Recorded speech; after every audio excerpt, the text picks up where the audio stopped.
બિયારણ આપવાનું બંધ કરો, બંધ કરો. ખેડૂતને છેતરવાનું બંધ કરો, બંધ કરો. ભાજપ સરકાર, હાય હાય. ભાજપ સરકાર, હાય હાય. બંધ કરો નકલી બિયારણ આપવાનું બંધ કરો, ખેડૂતને છેતરવાનું બંધ કરો. આ નારા લગાવી રહ્યા છે છોટાઉદેપુર તાલુકાના ખેડૂતો. છોટાઉદેપુર તાલુકામાં ન્યૂ ગુજરાત પેટર્ન યોજનાની ગ્રાન્ટમાંથી કૃષિ વૈવિધ્ય યોજના થકી ખેડૂતોને વાવેતર માટે ખાતર, બિયારણ અને દવાની કીટ આપવાની યોજના કાર્યરત છે.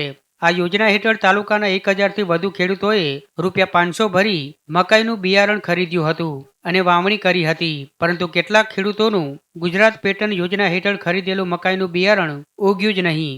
તો કેટલાક ખેડૂતોએ મકાઈના બિયારણની થેલી ખોલતા મકાઈ સડેલી નીકળી હતી. આમ હલકી કક્ષાના ગુણવત્તાવાળા બિયારણની સરકારી કીટ ખેડૂતોને પધરાવી દેવામાં આવી તેવા આક્ષેપ સાથે આજે છોટાઉદેપુર તાલુકાના પાદરવાડ ગામના ખેડૂતોએ મોટી સંખ્યામાં એકઠા થઈ બંધ કરો નકલી બિયારણ આપવાનું બંધ કરોના સૂત્રોચ્ચાર કર્યા હતા. ખેડૂતોનો આક્ષેપ છે કે એક તરફ કમોસમી વરસાદમાં ડાંગરના પાકમાં ભારે નુકસાન થયું, જ્યારે બીજી તરફ સરકાર દ્વારા જે કીટ આપવામાં આવી તે કીટમાં મકાઈનું બિયારણ હલકી કક્ષાનું આપવામાં આવતા વાવેતર કરતા ખેતરમાં મકાઈ ઉગી જ નહીં. જ્યારે તે જ ગામના ખેડૂતોએ બજારમાંથી મકાઈનું બિયારણ લાવી વાવેતર કરતા તે ખેડૂતોની મકાઈનું બિયારણ સારું નીકળતા મકાઈ સારી ઉગી હતી. ત્યારે ખેડૂતોને સરકારી કીટના નામે છેતરવામાં આવ્યા તેવું ખેડૂતો કહી રહ્યા છે.